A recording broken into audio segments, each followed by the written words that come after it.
भाग्य की बात। शादी विवाह में आदमी का क्या अख्तियार, जिससे ईश्वर ने या उनके नायबों ब्राह्मणों ने तय कर दी, उससे हो गई। बाबू भारत दास ने लीला के लिए सुयोग वर खोजने में कोई बात उठा नहीं रखी, लेकिन जैसा घरवर चाहते थे वैसा ना पा सके। वह लड़की को सुखी देखना चाहते थे, जैसा हर एक पिता का धर्म है, किंतु इसके लिए उनकी समझ में संपत्ति ही सबसे जरूरी चीज थी। चरित्र या शिक्षा का स्थान गौण था। चरित्र तो किसी के माथे पर लिखा नहीं रहता, और शिक्षा का आजकल के ज़माने में मूल्य ही क्या। हाँ, संपत्ति के साथ शिक्षा भी हो तो क्या पूछना। ऐसा घर उन्होंने बहुत ढूंढा पर ना मिला। ऐसे घर हैं ही कितने जहाँ दोनों पदार्थ मिले। दो चार मिले भी तो अपनी बिरादरी के ना थे। बिरादरी भी मिली तो जायजा ना मिला। जायजा भी मिला तो शर्तें तय ना हो सकें। इस तरह मजबूर होकर भारत दास को लीला का विवाह लाला संत शरण के लड़के सीता शरण से करना पड़ा। अपने बाप का इकलौता बेटा था। थोड़ी बहुत शिक्षा भी पाई थी। बातचीत सलीके से करता था। मामले मुकदमे समझता था और जरा दिल का रंगीला भी था। सबसे बड़ी बात यह थी कि रूपवान, बलिष्ठ, प्रसन्नमुख, साहसी आदमी था।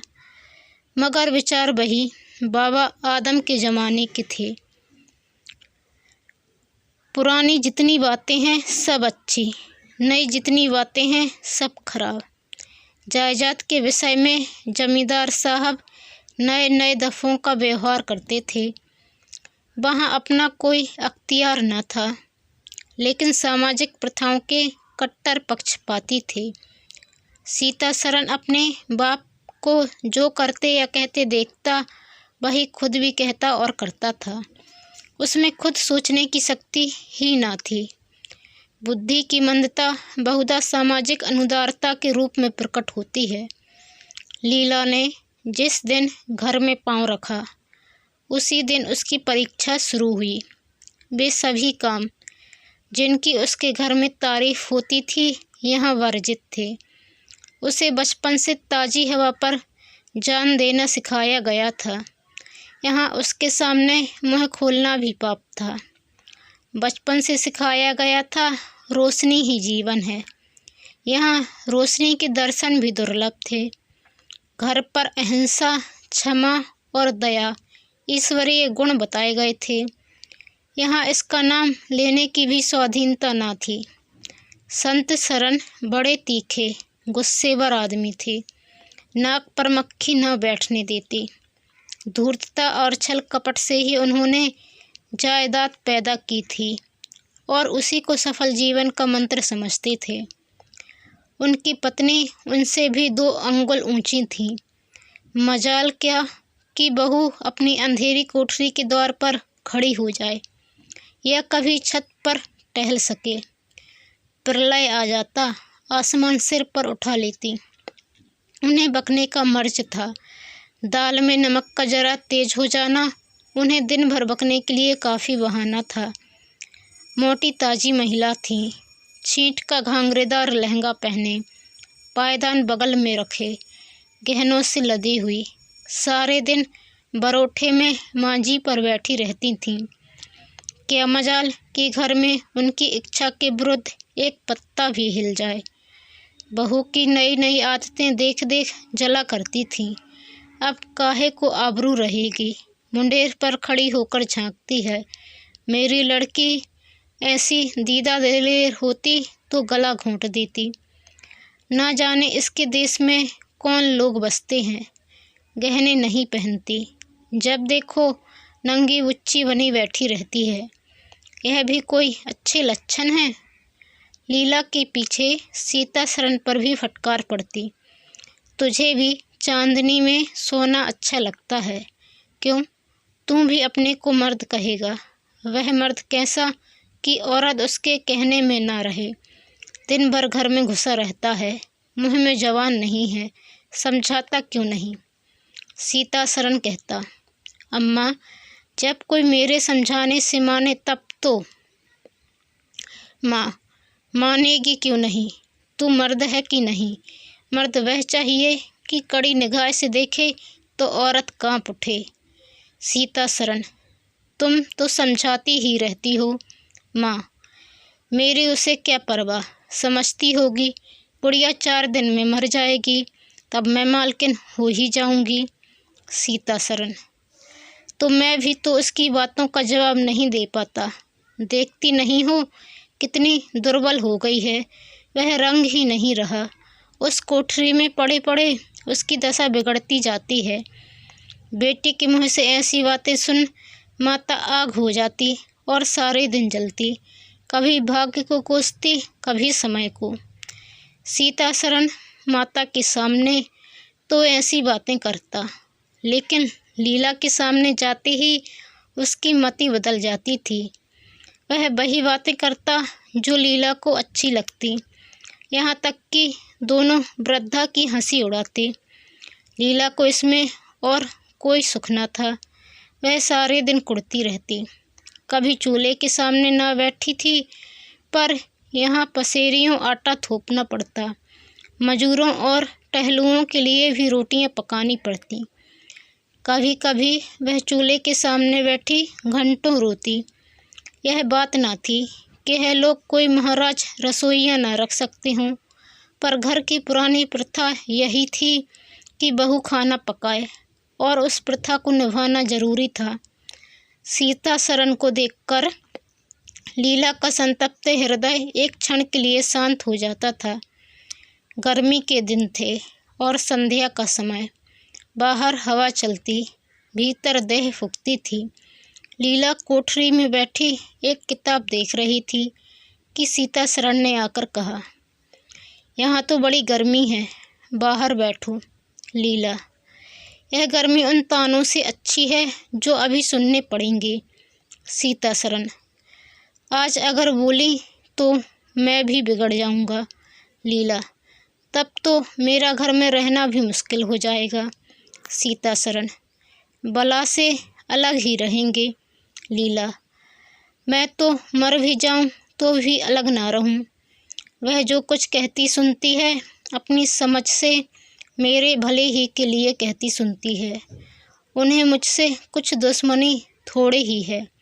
हाँ, हमें उनकी बातें अच्छी ना लगे, यह दूसरी बात है। उन्होंने खुद वह सब कष्ट झेले हैं जो वह मुझे झेलवाना चाहती हैं। उनके स्वास्थ्य पर उन कष्टों का जरा भी असर नहीं पड़ा। वह इस 65 साल की उम्र में मुझसे कहीं डांठी हैं, फिर उन्हें कैसे मालूम हो कि इन कष्टों से स्वास्थ्य बिगड़ सकता है। सीता सरन ने उसके मुरझाए हुए मुख की ओर करुण नेत्रों से देखकर कहा, तुम्हें इस घर में आकर बहुत दुख सहना पड़ा। यह घर तुम्हारे योग्य न था। तुमने पूर्व जन्म में जरूर कोई पाप किया होगा। लीला ने पति के हाथों से खेलते हुए कहा, यहाँ न आती तो तुम्हारा प्रेम कैसे पाती। 5 साल गुजर गए। लीला 2 बच्चों की माँ हो गई। एक लड़का था, दूसरी लड़की। लड़के का नाम जानकी सरन रखा गया और लड़की का नाम कामिनी। दोनों बच्चे घर को गुलजार किए रहते थे। लड़की दादा से हिली थी, लड़का दादी से। दोनों शोख और शरीर थे। गाली दे बैठना, मुँह चिढ़ा देना तो उनके लिए मामूली बात थी। दिन भर खाते और आए दिन बीमार पड़े रहते। लीला ने खुद सभी कष्ट सह लिए थे, पर बच्चों में बुरी आदतों का पड़ना उसे बहुत बुरा मालूम होता था, किंतु उसकी कौन सुनता था। बच्चों की माता होकर उसकी अब गणना ही ना रही थी। जो कुछ थे बच्चे थे, वह कुछ ना थी।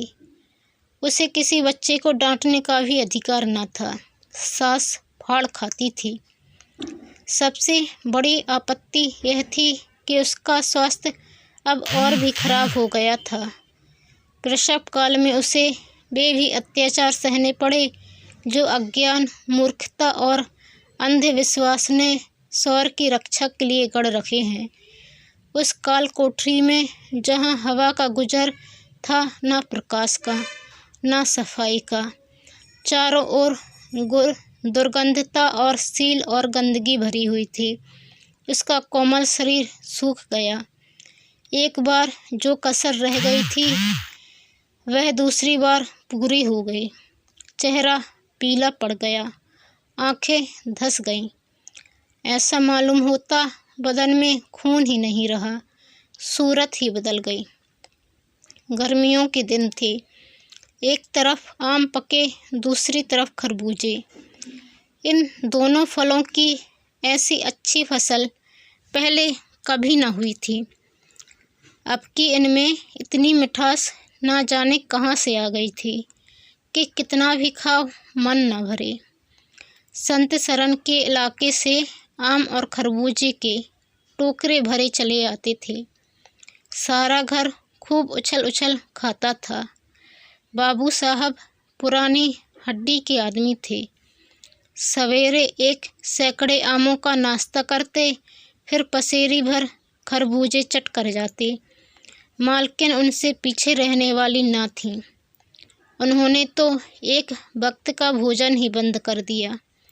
अनाज सड़ने वाली चीज़ नहीं, आज नहीं कल खर्च हो जाएगा। आम और खरबूजे तो एक दिन भी नहीं ठहर सकते। सुधनी थी और क्या। यूँ ही हर साल दोनों चीज़ों की रेल पेल होती थी, पर किसी को कभी कोई शिकायत न होती थी। कभी पेट में गिरानी मालूम हुई तो हड़की हंकी मार ली। एक दिन बाबू संत सरन के पेट में मीठा मीठा दर्द होने लगा। आपने उसकी परवाह ना की, आम खाने बैठ गए। सैकड़ा पूरा करके उठे ही थे कि कै हुई, गिर पड़े। फिर तो तिल तिल पर कै और दस्त होने लगे। हैजा हो गया।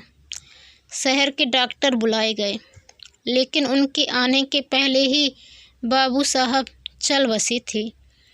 रोना पीटना मच गया। संध्या होते होते लाश घर से निकली। लोग दाह क्रिया करके आधी रात को लौटे तो मालकिन को भी कै और दस्त हो रहे थे। फिर दौड़ धूप शुरू हुई, लेकिन सूर्य निकलते निकलते वह भी सुधार गई। स्त्री पुरुष जीवन प्रयत्न एक दिन के लिए भी अलग न हुए थे। संसार से भी साथ ही साथ गए। सूर्यास्त के समय पति ने प्रस्थान किया और सूर्योदय के समय पत्नी ने। लेकिन मुसीबत का भी अंत न हुआ था। लीला तो संस्कार की तैयारियों में लगी थी। मकान की सफाई की तरफ किसी ने ध्यान न दिया। तीसरे दिन दोनों बच्चे दादा दादी के लिए रोते रोते बैठके में जा पहुँचे। वहाँ एक आले पर खरबूजा कटा हुआ पड़ा था। 2-3 कलमी आम भी रखे थे। इन पर मक्खियाँ भिनक रही थीं। जानकी ने एक तिपाही पर चढ़कर दोनों चीज़ें उतार लीं और दोनों ने मिलकर खाईं। शाम होते होते दोनों को हैजा हो गया और दोनों माँ बाप को रोता छोड़ चल बसे। घर में अंधेरा हो गया। 3 दिन पहले जहाँ चारों तरफ चहल पहल थी, वहाँ अब सन्नाटा छाया हुआ था। किसी की रोने की आवाज़ भी सुनाई न देती थी। रोता ही कौन। ले दे के 2 प्राणी रह गए थे और उन्हें रोने की सुधि न थी। लीला का स्वास्थ्य पहले भी कुछ अच्छा न था, अब तो वह और भी बेजान हो गई। उठने बैठने की शक्ति भी ना रही। हरदम खोई सी रहती। न कपड़े लत्तों की सुधि थी, न खाने पीने की। उसे न घर से वास्ता था, न बाहर से। जहाँ बैठती वहीं बैठी रह जाती।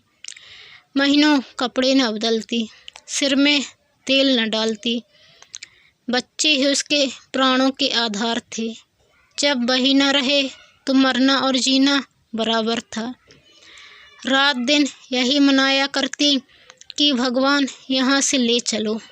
सुख दुख सब भुगत चुकी, अब सुख की लालसा नहीं है। लेकिन बुलाने से मौत किसी को आई है। सीता सरन भी पहले तो बहुत रोया धोया, यहाँ तक कि घर छोड़कर भाग जाता था। लेकिन ज्यों-ज्यों दिन गुजरते थे, बच्चों का शौक उसके दिल से मिटता जाता था। संतान का दुख तो कुछ माता ही को होता है। धीरे धीरे उसका जी संभल गया। पहले की भांति मित्रों के साथ हंसी दिल लगी होने लगी। यारों ने और भी चंग पर चढ़ाया। अब घर का मालिक था, जो चाहे कर सकता था। कोई उसका हाथ रोकने वाला ना था। सैर सपाटे करने लगा।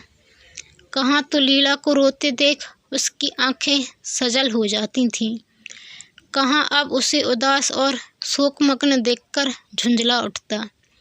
जिंदगी रोने ही के लिए तो नहीं है।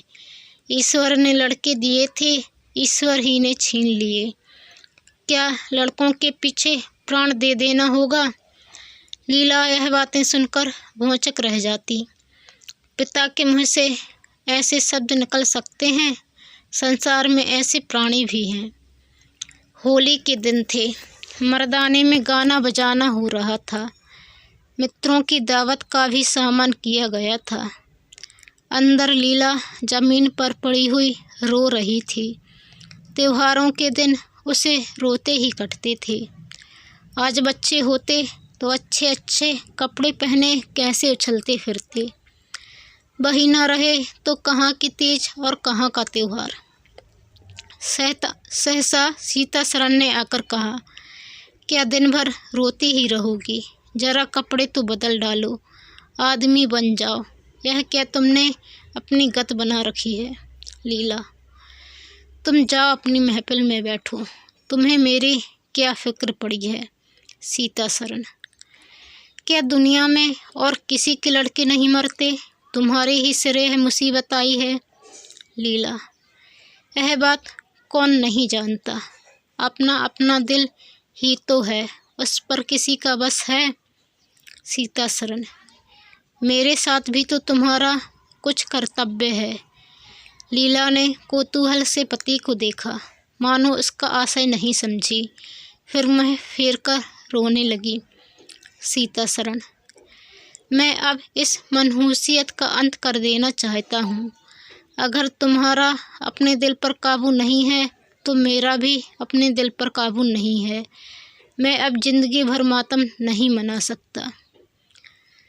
लीला, तुम राग रंग मनाते हो, मैं तुम्हें मना तो नहीं करती। मैं रोती हूँ तो क्यों रोने नहीं देते? सीता सरन, मेरा घर रोने के लिए नहीं है। लीला, अच्छी बात है, तुम्हारे घर में न रोऊंगी। लीला ने देखा मेरे स्वामी मेरे हाथों से निकले जा रहे हैं। उन पर विषय का भूत सवार हो गया है और कोई समझाने वाला नहीं।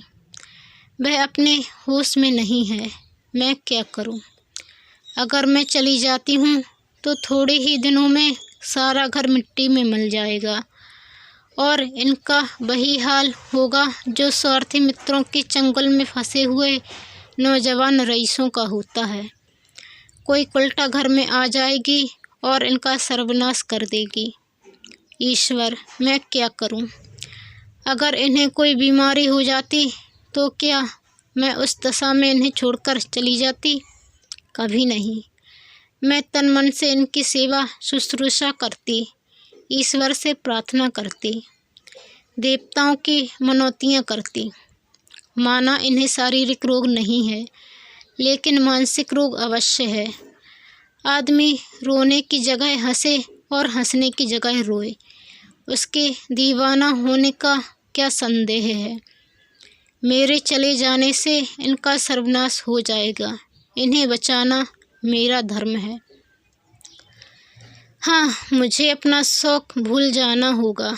रोऊंगी, रोना तो तकदीर में लिखा ही है। रोऊंगी, लेकिन हंस हंस कर। अपने भाग्य से लड़ूंगी। जो जाते रहे उनके नाम को रोने के सिवा और कर ही क्या सकती हूँ। लेकिन जो है उसे ना जाने दूंगी। ये टूटे हुए हृदय, आज तेरे टुकड़ों को जमा करके एक समाधि बनाऊं और अपने शोक को उसके हवाले कर दूं। ओ रोने वाली आंखें, आओ मेरे आंसुओं को अपनी वहशत छटा में छिपा लूं।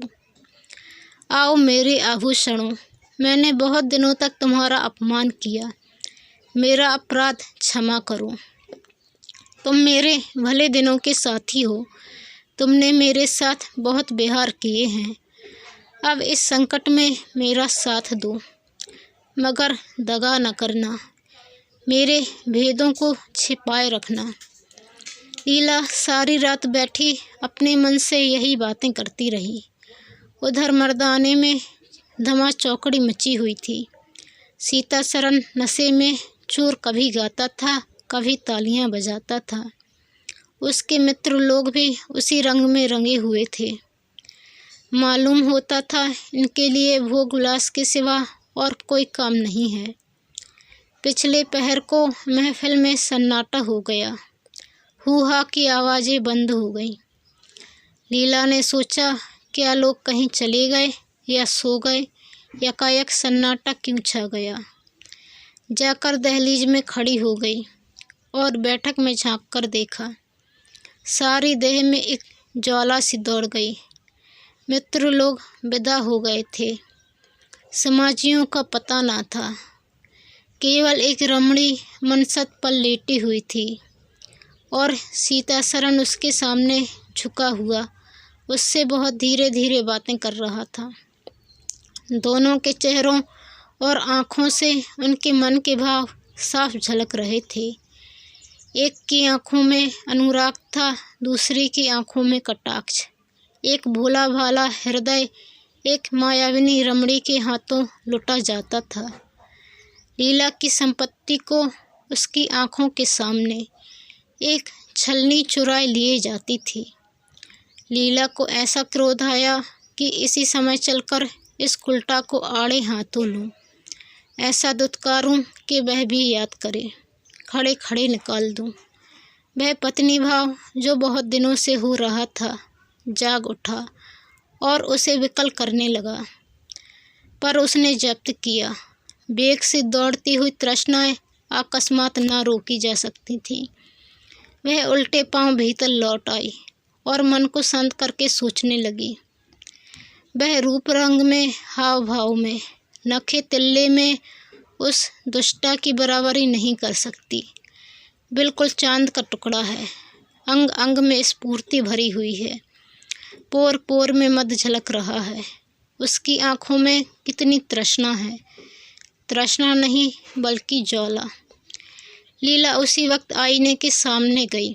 आज कई महीनों के बाद उसने आईने में अपनी सूरत देखी। उसके मुख से एक आह निकल गई। शोक ने उसकी काया पलट कर दी थी। उस रमणी के सामने वह ऐसी लगती थी जैसे गुलाब के सामने जूही का फूल। सीतासरन का खुमार शाम को टूटा। आंखें खुली तो सामने लीला को खड़ी मुस्कुराते देखा। उसकी अनोखी छवि आंखों में समा गई। ऐसे खुश हुए मानो बहुत दिनों के वियोग के बाद उससे भेंट हुई हो। उसे क्या मालूम था कि यह रूप भरने के लिए लीला ने कितने आंसू बहाए हैं। केसों में यह फूल गुथने के पहले आँखों से कितने मोती पिरोए हैं। उन्होंने एक नवीन प्रोम उत्साह से उठकर उसे गले लगा लिया और मुस्कुराकर बोले, आज तो तुमने बड़े बड़े शस्त्रास्त्र सजा रखे हैं, कहाँ भागूं? लीला ने अपने हृदय की ओर उंगली दिखाकर कहा, यहाँ आ बैठो, बहुत भागे फिरते हो, अब तुम्हें बांध कर रखूँगी। बाग की बहार का आनंद तो उठा चुके, अब इस अंधेरी कोठरी को भी देख लो। सीतासरन ने लज्जित होकर कहा, उसे अंधेरी कोठरी मत कहो लीला, वह प्रेम का मान सरोवर है। इतने में बाहर से किसी मित्र के आने की खबर आई। सीतासरन चलने लगे तो लीला ने उनका हाथ पकड़कर कहा, मैं न जाने दूंगी। सीता शरण, अभी आता हूँ। लीला, मुझे डर लगता है कहीं तुम चले न जाओ। सीता शरण बाहर आए तो मित्र महाशय बोले, आज दिन भर सोते ही रहे क्या? बहुत खुश नजर आते हो। इस वक्त तो वहाँ चलने की ठहरी थी ना, तुम्हारी राह देख रही हैं। चलने को तो तैयार हूँ, लेकिन लीला जाने नहीं देती। मित्र, नीरे गादरी ही रहे, आ गए फिर बीवी के पंजे में, फिर किस बिरते पर गरमाए थे। सीता शरण, लीला ने घर से निकाल दिया था, तब आश्रय ढूंढता फिरता था। अब उसने द्वार खोल दिए और खड़ी बुला रही है। मित्र, अजी यहाँ वह आनंद कहाँ? घर को लाख सजाओ तो क्या बाग हो जाएगा? सीता शरण, भाई घर बाग नहीं हो सकता, पर स्वर्ग हो सकता है। मुझे इस वक्त अपनी क्षुद्रता पर जितनी लज्जा आ रही है वह मैं ही जानता हूँ। जिस संतान शोक में उसने अपने शरीर को घुला डाला और अपने रूप लावण्य को मिटा दिया, उसी शोक को केवल मेरा एक इशारा पाकर उसने भुला दिया। ऐसा भुला दिया मानो कभी शोक हुआ ही नहीं। मैं जानता हूँ कि वह बड़े से बड़े कष्ट सह सकती है। मेरी रक्षा उसके लिए आवश्यक है। जब अपनी उदासीनता के कारण उसने मेरी दशा बिगड़ती देखी तो अपना सारा शोक भूल गई। आज मैंने उसे अपने आभूषण पहनकर मुस्कुराते हुए देखा तो मेरी आत्मा पुलकित हो उठी। मुझे ऐसा मालूम हो रहा है कि वह स्वर्ग की देवी है और केवल मुझ जैसे दुर्बल प्राणी की रक्षा करने के लिए भेजी गई है। मैंने उसे जो कठोर शब्द कहे वे अगर अपनी सारी संपत्ति बेचकर भी मिल सके तो लौटा लेता। लीला वास्तव में स्वर्ग की देवी है। दोस्तों, यदि आप चैनल पर नए आए हैं तो प्लीज़ चैनल को सब्सक्राइब कर बेल आइकन को क्लिक कर लें ताकि आपको ऐसी ही अच्छी अच्छी कहानियाँ रोज़ सुनने को मिले। धन्यवाद।